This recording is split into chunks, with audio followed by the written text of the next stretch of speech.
Salam Bapak Ibu Saudara yang dikasihi oleh Tuhan. Hari ini saya ingin membagikan renungan firman Tuhan kepada setiap kita dengan tema Carilah Tuhan, yang terambil dalam kitab Amos pasal yang kelima ayat yang keenam. Beginilah bunyi firman Tuhan, carilah Tuhan maka kamu akan hidup, supaya jangan ia memasuki keturunan Yusuf bagaikan api yang memakannya habis, dengan tidak ada yang memadamkan bagi Betel. Nah, Bapak Ibu Saudara yang dikasihi oleh Tuhan, mencari Tuhan itu adalah tugas yang sangat penting bagi setiap kita. Bahkan, kalau saya boleh katakan, itu menjadi sebuah kewajiban bagi orang-orang yang percaya kepada Tuhan. Nah, dari firman Tuhan yang kita baca pada saat ini, saudara, saya menemukan itu seperti ada hukum tabur tuai. Ada seperti hukum tabur tuai atau sebab akibat daripada apa yang kita lakukan, kemudian kita mendapatkan sesuatu. Misalnya saudara, ketika kita menanam benih padi, maka kita akan menuai padi. Ketika kita menanam benih mangga, maka kita akan menuai buah mangga, dan itu seterusnya akan seperti itu. Itu yang disebutnya sebagai hukum tabur tuai. Demikian juga ketika kita mencari Tuhan, firman Tuhan berkata, maka kamu akan beroleh kehidupan. Nah, firman Tuhan mau mengajarkan kepada setiap kita bahwa hal yang utama itu adalah mencari Tuhan.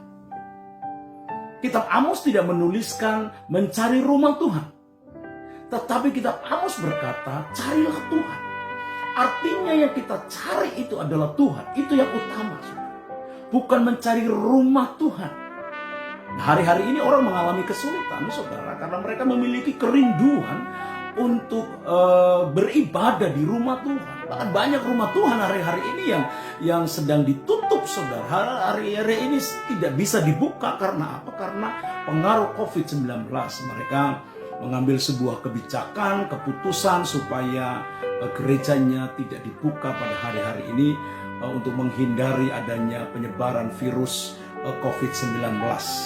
Dan itu adalah keputusan-keputusan yang bijak bagi pemimpin-pemimpin gereja. Tetapi juga sedikit banyak juga gereja-gereja yang hari-hari ini juga sudah dibuka dan mereka bisa bersekutu satu dengan yang lain, tentunya dengan protokol kesehatan yang ditetapkan oleh pemerintah, saudara. Tetapi kitab Amos menjelaskan kepada setiap kita, bukan rumah Tuhannya yang dicari, tetapi pribadi Tuhannya yang dicari, saudara. Nah, sebuah pertanyaan yang ingin saya sampaikan kepada setiap kita adalah, mengapa kita harus mencari Tuhan, saudara ya? Mengapa kita harus mencari Tuhan? Mengapa kitab Amos kemudian memberikan nasihat, memberikan saran kepada setiap kita supaya kita mencari Tuhan? Nah, tentu saudara, saya akan memberikan juga alasannya. Paling tidak ada 3 alasan kenapa kita harus mencari Tuhan. Alasan yang pertama adalah karena Tuhan adalah sumber kehidupan.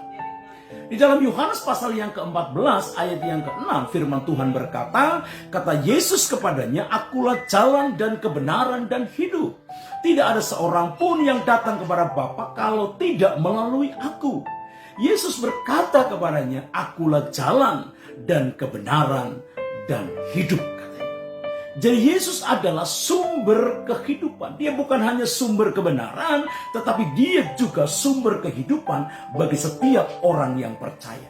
Baik kehidupan secara jasmani maupun kehidupan secara rohani. Maka itu saudara, jangan pernah patah semangat untuk terus mencari Tuhan, karena saudara akan mendapatkan Tuhan dan mendapatkan kehidupan di dalam Tuhan. Hal yang kedua, saudara, yang menjadi jawaban atas pertanyaan kenapa kita harus mencari Tuhan, karena Tuhan adalah sumber perlindungan.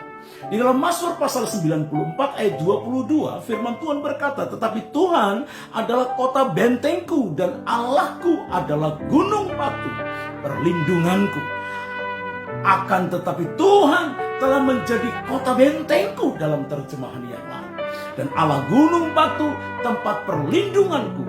Tetapi Tuhan telah bagiku akan suatu tempat yang tinggi, kata terjemahan yang lain, dan Allahku akan gunung batu perlindunganku. Jadi Tuhan adalah tempat perlindungan.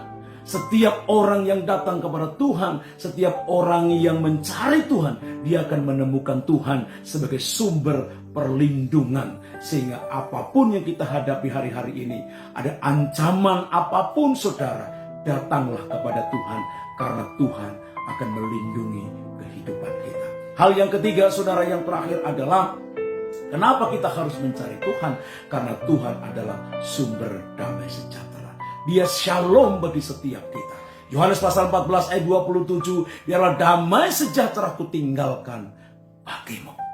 Damai sejahtera ditinggalkan bagi setiap kita. Bahkan dalam Roma pasal yang ke-15 ayat 33, firman Tuhan berkata, Allah sumber damai sejahtera menyertai kamu sekalian. Saudara, kita bersyukur kita punya Allah yang memberikan shalom dalam hidup kita. Di tengah-tengah situasi keadaan yang tidak menentu hari-hari ini, di tengah-tengah banyak kesulitan yang kita hadapi hari-hari ini, di tengah-tengah kegelisahan hidup hari-hari ini, saudara, Tuhan adalah sumber damai sejahtera bagi setiap kita.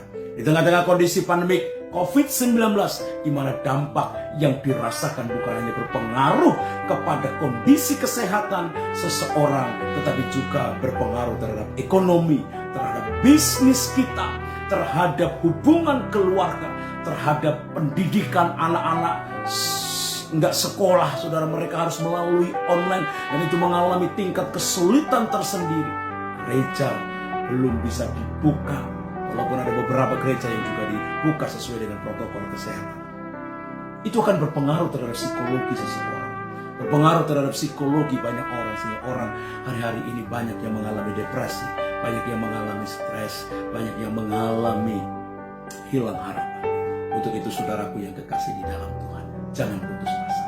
Tetap semangat untuk mencari Tuhan, karena Tuhan adalah sumber hidup kita. Tuhan adalah sumber perlindungan kita. Tuhan adalah sumber kedamaian di dalam hidup kita. Salam sehat, Indonesia maju. Tuhan Yesus memberkati kita sekalian. Semua tepuk tangan sama-sama. Haleluya.